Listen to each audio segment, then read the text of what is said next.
What if you were getting old? What if the years have crept up on you and you find yourself alone, facing the quiet of an empty house? The world outside keeps moving, but inside memories linger and hopes flicker. What if you need one man to look your side? Someone to stand by you, to offer comfort and protection, especially when life feels uncertain and the future is unclear.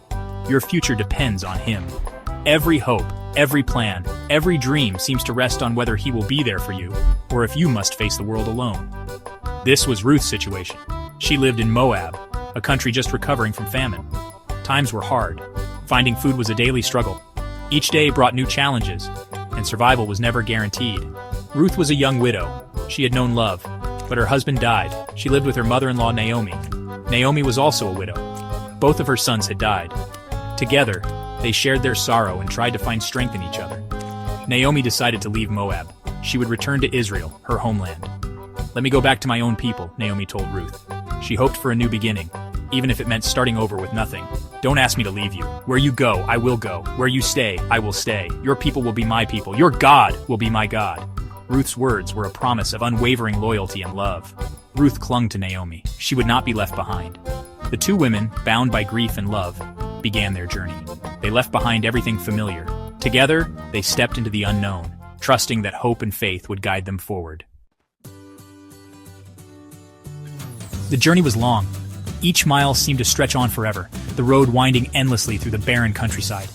The land was unfamiliar, and every step away from home felt heavier than the last. The sun beat down on them relentlessly, making the air shimmer with heat. Sweat trickled down their faces as they pressed forward, shielding their eyes from the blinding glare. There was no shade, only the promise of more road ahead. Dust clung to their clothes and hair, swirling around their feet with every step. The dry wind carried the dust into their mouths and eyes, making the journey even more difficult. Still, they did not stop. Every step took them farther from home, farther from the life they knew. Ruth thought about her decision, her heart heavy with uncertainty. Was she being foolish to leave everything behind? Could she truly make a new life for herself in a foreign land, among strangers? The memories of her old life tugged at her, but she pressed on, determined. "Don't urge me to leave you or to turn back from you," Ruth said. "Where you go, I will go, and where you stay, I will stay. Your people will be my people, and your God my God. Where you die, I will die, and there I will be buried. May the Lord deal with me, be it ever so severely, if even death separates you and me." Her words were a promise, spoken with conviction and love, binding her fate to Naomi's. At last, they reached Israel, weary and changed by the journey. The people in the village were shocked to see Naomi return after so many years. Time and hardship had left their mark on her face. "Can this be Naomi?" they whispered among themselves. Naomi, filled with sorrow, replied, "Don't call me Naomi, call me Mara, because the Almighty has made my life very bitter." The weight of her loss was clear to all who saw her. Life in Israel was not easy for Ruth and Naomi. They were poor, struggling to make ends meet each day. They had to rely on the kindness and generosity of others just to survive. But the people of Israel were good to them. They remembered Naomi and the family she had lost, and welcomed Ruth as one of their own. One day, Ruth went to work in the fields. She was gleaning, which meant gathering the leftover grain after the harvesters had passed through, hoping to find enough to eat. The field she was working in belonged to a man named Boaz.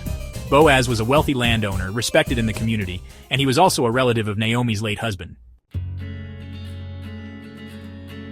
Boaz noticed Ruth as she worked in the fields. He saw her kindness, her humility, and her hard work as she gathered barley to provide for herself and her mother-in-law Naomi. Ruth stood out among the workers, not just for her dedication, but for the quiet strength she showed each day. Boaz was drawn to her gentle spirit. One day he approached Ruth and said, "I have been told all about what you have done for your mother-in-law since the death of your husband, how you left your father and mother and your homeland and came to live with a people you did not know before." His words were filled with admiration and respect. Boaz showed kindness to Ruth in many ways. He invited her to eat with him and made sure she had more than enough food. He told his workers to leave extra grain for her to gather, so she would never go hungry. He also protected her from harm, instructing the other workers not to bother her. Ruth was deeply grateful for Boaz's generosity and care, and she felt safe in his presence. As the days passed, Ruth began to fall in love with Boaz. She admired his integrity and his compassion. Boaz, too, found his heart drawn to Ruth, and he loved her for her loyalty and her faith.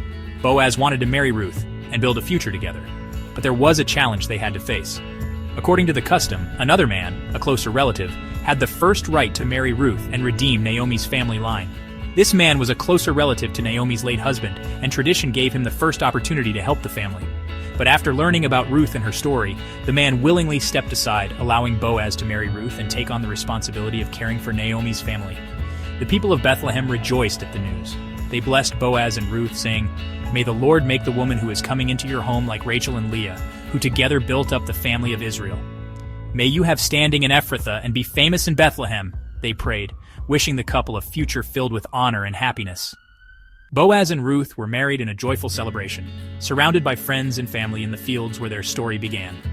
In time, they were blessed with a son, whom they named Obed. Their happiness grew as their family did. Obed would grow up to become the grandfather of King David, one of Israel's greatest leaders. And so, Ruth, the Moabite woman who showed such courage and faith, became part of the lineage of Jesus Christ, leaving a legacy of love and hope for generations to come.